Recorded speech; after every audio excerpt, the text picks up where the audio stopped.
Hello ladies and gentlemen, in this video I discuss about gold, USD CAD, USD JPY, BTC, USD, USL சொல்லி நம்ம எல்லாத்தையும் வேணால் check பண்ணி பார்க்கலாம். So first of all gold இன்றைக்கி 1.3% வந்து பாசிட்டிவ் மேலே போயிருக்கு. ஸோ இப்போது ஸ்விங்கு இன்றைக்கி ஸ்கேல்பிங் எதுவும் நடந்திருக்கான்ற செக் பண்ணி பார்க்கலாம். ஸோ ஆக்சுவலாக இன்றைக்கி வந்து swing and scalping, so swing வந்து இது நடக்கல, ஸ்கேல்பிங் நடந்திருக்கு, இன்ட்ரடே நடந்திருக்கு. ஸோ அதை வந்து நான் ஒன்று சொல்கிறேன், ஓகேங்களா. ஸோ அதாவது நம்ம நாளைக்கு பார்க்கலாம் ஸ்விங் அண்ட் ஸ்கேல்பிங் என்னோட கேட் அனலிஸ்ட் ஸ்ட்ராட்டஜி எப்படி. ஸோ அது இல்லாமல் இன்றைக்கி நியூஸ் ட்ரேடு, ஓகேங்களா. ஸோ நியூஸ் ட்ரேடு ஆக்சுவலாக நான் பண்ணல, ஏன்னா இன்றைக்கி வியூ பாயிண்ட் தான் அந்தளவு ப்ராப்பராக தெரியல, ஓகேங்களா. பட் ஆனால் மார்க்கெட் நேச்சு அப்படின்னா ஃபுல்லாக மேலே போயிட்டு மேனுபேஷன் பை எடுத்துகிட்டு அதுக்கப்புறமா தான் ஃபுல்லாக கீழே வந்தது, ஓகேங்களா. ஸோ இதுதான். ஸோ இப்போதைக்கு கோல்டு வந்து ஓரளவு இன்டெசிஷன் ஆயிடுச்சு அந்த ஒரு கேண்டில் மட்டும். இப்போது நம்ம swing and scalping then intraday 3 பேத்துக்கும் என்ன பார்க்கலாம் அப்படின்றத நம்ம டீட்டெயிலாக அனலைஸ் பண்ணலாம், ஓகேங்களா. ஸோ இப்போது ஸ்கேல்பர் அண்ட் டேட்டட் என்ன பண்ணலாம் அப்படின்னா இந்த ஸ்விங்கில் வந்துருங்க ஓவராலாக. ஏன்னா ஃபுல்லாக இங்கே வால்யூம் இருக்கிறனால ஒரு ஸ்வீப் பண்ணிட்டு கீழே இருக்குது, எல்லாமே ட்ரெண்ட் இருக்குது, பார்த்தாலே உங்களுக்கு தெரியும். ஸோ ஒரு கேண்டில் மட்டும் கரெக்டாக ஸ்வீப் ஆகிட்டு அடி மேலே போயிடுச்சு. ஸோ அதனால் முடிஞ்ச அளவுக்கு அங்கே அவாய்ட் பண்ணுறது நல்லது. அந்த கேண்டலோட ஹை தென் இந்த கேண்டல் லோக்குள்ளக்க நீங்கள் ட்ரேட் செட் பார்க்கறது நல்லது. வேறு எங்கேயும் நம்ம மேக்ஸிமம் பார்க்க வேணாம், ஓகேங்களா. ஸோ கொஞ்சம் வெயிட் பண்ணி தான் பார்க்கணும். லைவ் மார்க்கெட்டில் உங்களுக்கு தெரியும் சப்போர்ட் அண்ட் ரெசிஸ்டன்ஸ் இந்த ரேஞ்சுக்குள்ளே ஸ்கேல்பிங்னாலும் சரி இன்ட்ராடேனாலும் சரி செக் பண்ணலாம். ஏன்னா இங்கேயுமே நல்ல ஒரு ஹைஸ் இருக்குது, இங்கேயுமே நல்ல ஒரு லோ இருக்குது. அதனால் அந்த 2 ரேஞ்ச் வந்து உங்களுக்கு வந்து கரெக்டாக இருக்கும், ஓகேங்களா. தென் ஸ்விங் ட்ரேடர் என்ன பண்ணலாம் அப்படின்னா இப்போதைக்கு கொஞ்சம் ஹோல்ட் பண்ணுங்கள். ஸ்விங் ட்ரேடர் நான் ஆல்ரெடி சொன்னது தான். ஸோ ஸ்விங்கை பொறுத்தளவு கொஞ்சம் ஹோல்ட் பண்ணுங்கள். இப்போதைக்கு பெரிய அளவில் எந்த விதமான மூமெண்ட்டும் கிடையாது நம்மளோட ஸ்விங்கில். ஸோ அதனால் கொஞ்சம் வெயிட் பண்ணுங்கள், அப்புறம் பார்க்கலாம் என்ன ஆகுதுன்னு. இப்போ அதே யூஎஸ்டி ஜேபிஐ, ஓகேங்களா. ஸோ நம்மளோட யூஎஸ்டி ஜேபிஐயை பொறுத்தளவு பார்த்தோன்னா இப்போதைக்கு கொஞ்சம் இந்த ரேஞ்சுக்குள்ளக்க சப்போர்ட் எடுத்துருக்கு, ஓகேங்களா. ஸோ சப்போர்ட் எடுத்தாலுமே ஓரளவு ஒரு 1 ஹவரில் ஆக்சுவலாக அது ப்ராப்பரான சப்போர்ட்டான்னு பார்த்தோம் அப்படின்னா கொஞ்சம் ப்ராப்பர் சப்போர்ட் கிடையாது இந்த ரேஞ்ச் வந்து, ஓகேங்களா. ஸோ அது கீழே வந்து இருக்குது ப்ராப்பர் சப்போர்ட் தான். பட் ஆனால் 50-50 தான் சொல்ல முடியும். ப்ராப்பர் சப்போர்ட்னு சொல்ல முடியாது, கரெக்டான ஒரு ரேஞ்ச் தான் இருக்குதுன்னு சொல்ல முடியாது. ஏன்னா என்கில்ஃப் ஃபார் கேண்டில் பாருங்கள், நியூஸுக்கு முன்னாடியே பார்த்தோம்னா மத்தியானம் ஒரு 2:30க்கு ஒரு கேண்டில் பெரிய லெவலில் கீழே வந்துச்சு. வெறும் 1 மினிட் கேண்டில் தான், அந்த ஒரு கேண்டிலே ஒர்த்தாக 400 பாயிண்ட்ஸ் வந்து கீழே வந்துச்சு. ஸோ அதனால் இது வந்து ப்ராப்பர் சப்போர்ட்டாக இருக்காது. இங்கே ஒரு ரிஜெக்ஷன் பிளாக் தானே தவிர ப்ராப்பர் சப்போர்ட்டாக கிடையாது. அதனால் முடிஞ்ச அளவுக்கு ஸ்விங் ட்ரேடர் என்ன பண்ணலாம் அப்படின்னா இந்த ஸ்விங் லோ இருக்குல்ல, ஸோ இந்த ஸ்விங் லோக்கு அப்புறம் நம்ம ட்ரை பண்ணுறதுன்றது நல்லது, ஓகேங்களா. இந்த ஸ்விங் லோ வந்து அப்புறம் பார்க்கலாம் செட்டப்ஸ் ஃபார் ஸ்விங்குக்கு. அதே இன்ட்ராடே ஸ்கேல்பர் வந்து இன்றைக்கி வந்து உங்களுக்கு பெருசாக ட்ரேடு வராதான் நான் நினைக்கிறேன். ஏன்னா மார்க்கெட் பெரிய லெவல் மூமெண்ட்டில் இருக்குது. ஸோ அதனால் ஹைஸ் அண்ட் லோஸ்க்குலாம் அவ்வளோ சீக்கிரம் வராது. ஸோ லோ வந்துச்சு அந்த ஸ்விங் லோ, ஹை வந்துச்சு அந்த ஸ்விங் ஹைக்குள்ளே ஸ்விங் அண்ட் ஸ்கேல்பிங் பார்க்கலாம். ஏன்னா கீழே லிக்விடிட்டி இருக்குது, மேலேயுமே லிக்விடிட்டி இருக்குது. So scalping and day trading பார்க்கலாம்.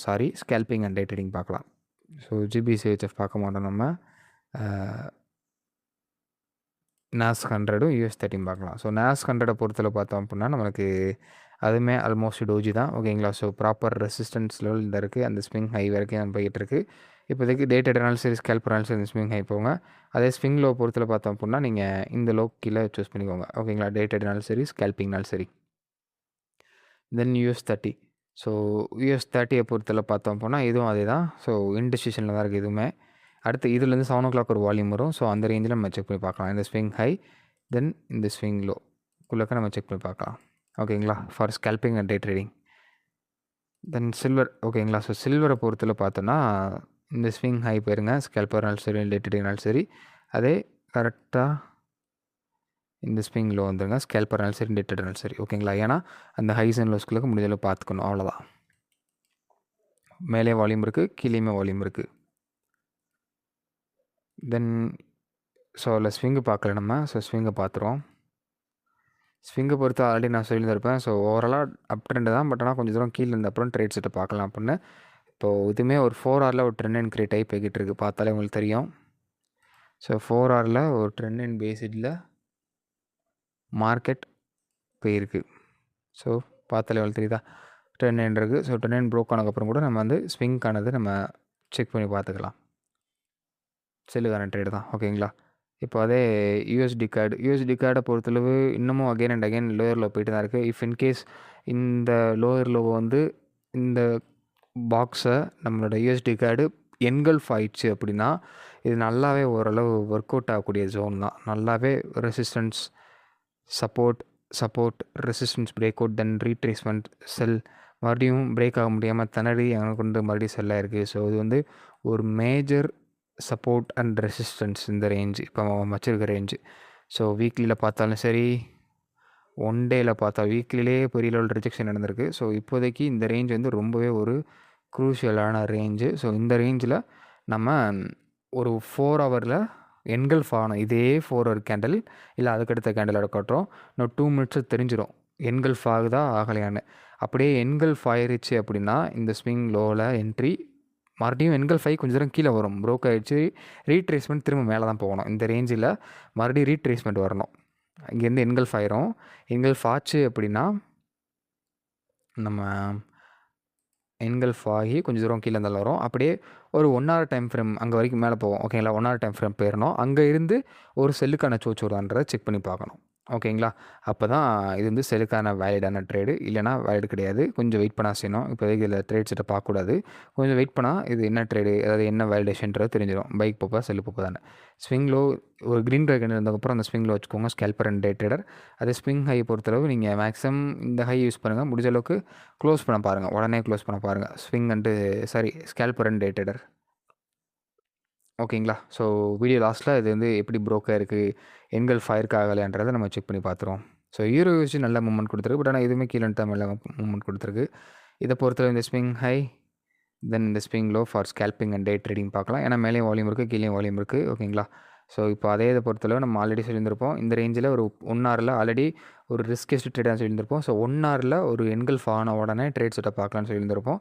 ஸோ அப்படி என்ன இருக்குது அப்படின்னா, 1 ஹவரில் இங்கே ஆல்ரெடி இந்த கேண்டில் என்கல்ஃப் ஆயிருக்கு. ஸோ ஆனால் அதுக்கு முன்னாடி பார்த்தோம்னா கொஞ்சம் வீக்காக தான் இருக்குது. நான் வந்து கீழே இருந்தது கரெக்டாக இங்கே ஒரு 1 ஹவரில் என்கல்ஃப் ஆயிருக்கு, கொஞ்சம் வீக்காக தான் இருக்குது. ஸோ அதனால் வெயிட் பண்ணி பார்க்கலாம், பிரச்சனை கிடையாது. வெயிட் பண்ணி பார்த்துட்டு அதுக்கப்புறம் நம்ம என்ட்ரி செட்டப் பண்ணுறது ஓகே தான். ஓகேங்களா, இதில் வந்து ஸ்விங்கானது. இப்போது நெக்ஸ்ட்டு நம்மளோட பிடிசி பார்க்கலாம். ஸோ பிடிசியை பொறுத்தளவு இதுவுமே அந்த மேஜர் ட்ரெண்ட் நான் ஆல்ரெடி சொல்லியிருந்திருப்பேன். மேஜர் ட்ரெண்ட் சப்போர்ட் எடுக்க வந்துட்டு கரெக்டாக சப்போர்ட் எடுத்துகிட்டு அங்கேருந்து ரிஜெக்ஷன் ஆகி மார்க்கெட் மேலே போய்கிட்டு இருக்கு. ஸோ இப்போதைக்கு ஸ்விங் வந்து கொஞ்சம் வெயிட் பண்ணுங்கள். ஸ்கேல்பர் அண்ட் டே ட்ரேடர் பொறுத்தளவு இந்த ஸ்விங் லோ, தென் இந்த ஸ்விங் இதுக்கு மேலே இருக்க ஸ்விங் ஹை வந்து யூஸ் பண்ணிக்கலாம் ஃபார் ஸ்கேல்பிங் அண்ட் ட்ரேடிங். மேலே வால்யூம் இருக்குது, கீழே வால்யூம் இருக்குது. ஓகேங்களா, ஸோ அதனால் க்ளோஸ் பண்ணிடுங்க. முடிஞ்ச அளவுக்கு கொஞ்சம் வேமா ட்ரேட் எடுத்து டக்குன்னு க்ளோஸ் பண்ணிடுங்க, பைக் ஆனதில் மட்டும் நம்ம பிடிசியில்.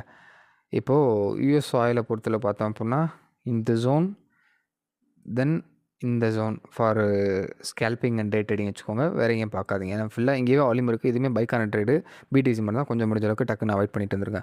ட்ரேட் எடுத்துகிட்டு அப்படியே க்ளோஸ் பண்ணிட்டுருங்க. ஓகேங்களா, ஸோ ஒரு 5 மினிட்ஸ்க்குள்ளே கேவோம், டே ட்ரேடர்னாலும் சரி, ஸ்கேல்பர்னாலும் சரி. இப்போ இதை பொறுத்தவரை ஸ்விங் ட்ரேடர் கொஞ்சம் வெயிட் பண்ணலாமான்னு கேட்டோம் அப்படின்னா அது நல்ல ஒரு ஆப்பர்ச்சுனிட்டி தான். ஓகேங்களா, ஏன்னா ட்ரெண்ட் இருக்குது, ட்ரெண்ட் இங்கேயே ப்ரோக் ஆகிருக்கு, ப்ரோக் ஆன உடனே இங்கேயே ரீட்ரேஸ்மெண்ட் எடுக்க வந்திருக்கு. ஸோ எடுக்க வந்துட்டு ஸோ 1 ஹவரில் நம்மளுக்கு வந்து ஒரு ப்ராப்பரான என்கல்ஃபில் தான் இருக்குது. ஸோ இப்போதைக்கு right time to take a entry for entry consider பண்ணிக்கலாம் அந்த ரேஞ்சில். ஓகேங்களா, so we can consider sell entry for swing traders. இந்த ஸ்விங் ஹை, இந்த ஸ்விங் லோ, டிபி வந்து ஸ்விங் லோ தான். ஓகேங்களா, ஸோ இருக்கக்கூடிய ஒரு ப்ராப்பரான லோ 4 அளவை பார்ப்போம். எதுவும் எஃப்இஜி எதுவும் இருக்குன்னு. ஸோ இந்த இருக்குது, இந்த ரேஞ்ச் வரைக்குமே ஓகே தான், ஒரு ஓபியோட பரவாயில்ல. இந்த ஸ்விங்கில் வரைக்கும் வந்தாலும் வரும், பட் நம்ம இந்த ரேஞ்ச் வரைக்கும் 1:2 ஆர்ஆரில் முடிஞ்ச அளவுக்கு புக் பண்ணிட்டு இருந்துறது நல்லது. ஸோ ஓகேங்களா, ஸோ வெயிட் பண்ணி பார்க்கலாம் என்ன ஆகுதுன்னு. தென் அவ்வளோதான். இப்போது யூஎஸ்டி கார்டில் என்கல்ஃப் ஆயிருக்கான்ற செக் பண்ணி பார்க்கலாம். ஸோ யூஎஸ்டி கார்டில் சூப்பராக என்கல்ஃப் ஆயிருக்கு. ஓகேங்களா, இப்போது ரீட்ரேஸ்ட் அதே ரேஞ்சில் ரீட்ரேஸ்ட் ஆகணும். ரீட்ரேஸ்ட் ஆகிட்டு இங்கேருந்து அப்படியே மேலே போவோம். மேலே போயிட்டு ஒரு 1 ஹவரில் ரெட் கலர் கேண்டில் இருக்கணும். ஓகேங்களா, இங்கேருந்து மேலே போயிட்டு ஒரு ஸ்ட்ராங் ரெட் கலர் கேண்டில் இப்போ இந்த மாதிரி இருக்குது பார்த்தீங்களா. ஸோ இந்த மாதிரி கொஞ்சம் இதோட கம்மியாக இருக்கும், இந்த ஊடல் இருக்குது பார்த்தீங்களா, இந்த மாதிரி ஒரு ரெட் கலர் கேண்டில் இருந்தாலே போகும். இல்லைனா இந்த மாதிரி, இல்லை இந்த மாதிரி. இது வந்து மேக்ஸிமம் கீழே விக் இல்லாமல் மேலே விக் இருந்துச்சா நல்லாயிருக்கும். 1 ஹவரில் அந்த ஜோன் ரீட்ரேஸ் இங்கே ப்ரோக் ஆகிடுச்சு, இங்கேருந்து ரீட்ரேஸ்ட் ஆக வரும். இல்லைனா இன்னும் கொஞ்சம் தூரம் கீழே வந்துட்டு கூட மேலே ரீட்ரேஸ்மெண்ட் எடுக்க வரும். ஸோ அந்த மாதிரி வரும் பட்சத்தில் ஒரு 1 ஹவர் கேண்டில் ஸ்ட்ராங்காக இருக்கணும். மேலே விக் இருக்கலாம், தப்பு இல்லை, ஆனால் கீழே வந்து கொஞ்சம் விக் இருந்தால் கொஞ்சம் வெயிட் பண்ணிட்டு எடுங்க. ஓகேங்களா, ஸோ டோஜி வந்தால் வேணாம், ஒரு என்கல்ஃப் இருக்கணும், அவ்வளோதான். 1 ஹவரில் என்கல்ஃப் இருந்துச்சு அப்படின்னா என்ட்ரிட்டு அந்த ஸ்விங் ஹை, எந்த கேண்டில் என்கல்ஃப் ஆயிருக்கும் அந்த ஸ்விங் ஹையில் எஸ்எல்எஸ்ட்டு ஸ்விங் லோ டார்கெட் வந்து நம்ம வச்சுக்கலாம். டார்கெட் பார்த்தோம் அப்படின்னா ஆல்ரெடி நான் சொன்னது தான். ஸோ ப்ரீவியஸாக இருக்கக்கூடிய ஒரு எஃப்இஜி இந்த வரைக்கும் இருக்குது. ஸோ அது வரைக்கும் கூட வச்சுக்கலாம். அப்படி இல்லை அப்படின்னா ப்ரீவியஸ் ரெசிஸ்டன்ஸுன்றதை பார்க்கறதுல இந்த ரேஞ்சு கரெக்டாக தான் இருக்குது. இப்போ இருக்குல்ல, இப்போ நான் கர்சர் வச்சுருக்கேன்னா, ஸோ கரெக்டாக இந்த ரேஞ்சு ஓகேவாக தான் இருக்குது. ஆல்மோஸ்ட் அந்த ரேஞ்சுக்குள்ளே தான் 1:6.1 அந்த மாதிரிலாம் வராது, கூட தான் வரும். ஏன்னா நீங்கள் லோவர் டைம் ஃப்ரேமில் போய் என்ட்ரி செட்டை பார்ப்பீங்க. ஓகேங்களா? ஸோ அதனால தான் lower time frame means 1 hour தான் நான் சொல்கிறேன். ஸோ பெரிய லெவல்லாம் அவங்களுக்கு எஸ்எல் வராது, எஸ்எல் சின்னதாக தான் இருக்கும். 1:2 வாட்ச் மினிமம் கிடைக்கிற மாதிரி இருக்கும். ஓகேங்களா? ஸோ இதான் இப்போ இதை பார்த்ததெல்லாம் ஒரு எஜுகேஷன் பர்பஸ் சொல்லி இது உங்கள் ஆல்ஸ் கிடையாது. இது வரைக்கும் ஃபுல்லாக பார்த்தவங்க கமெண்ட்டில் ஃபுல்லுன்னு சொல்லி டைப் பண்ணுங்கள். So have a nice day. Next பார்க்கலாம்.